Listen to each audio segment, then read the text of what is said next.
جو زکوٰۃ ادا نہیں کرتے ان کے بارے میں بھی سن لے۔ سیدنا ابو ہریرہ رضی اللہ عنہ فرماتے ہیں کہ حضور پاک صلی اللہ علیہ وآلہ وسلم نے ارشاد فرمایا کہ اللہ تبارک و تعالیٰ جس کو مال عطا فرمائے اور وہ اس مال کی زکوٰۃ ادا نہ کرے، اس کا مال قیامت کے روز گنجے سام کی شکل بن کر اس کے گلے کا توق ہوگا، اور اس سام کی 2 آنکھیں 2 نقطے 2 دانگ ہو گئے، اور وہ سام جو ہے اس شخص کی منہ کی دونوں بانچیں پکڑ کر کہے گا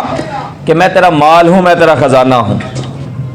پھر حضور پاک صلی اللہ علیہ وسلم یہ فرمان ارشاد فرمانے کے بعد یہ آیت مبارکہ تلاوت فرمائی، وَلَا يَحْسَبَنَّ الَّذِينَ يَبْخَلُونَ، جو لوگ بخل کرتے ہیں اس مال و شباب میں، بما آتاہم اللہ من فضل، جو اللہ تبارک و تعالیٰ نے انہیں اپنے فضل سے عطا فرمایا، ہوا خیر لہم،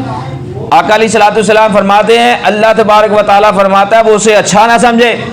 ہرگز اچھا نہ سمجھے، بل ہوا شر لہم، بلکہ وہ ان کے لیے برا ہے، سیطوقون ما بخلوا بہ یوم القیامہ، ان قریب وہ مال جس میں بخل کیا تھا قیامت کے دن ان کے گلے کا توق ہوگا۔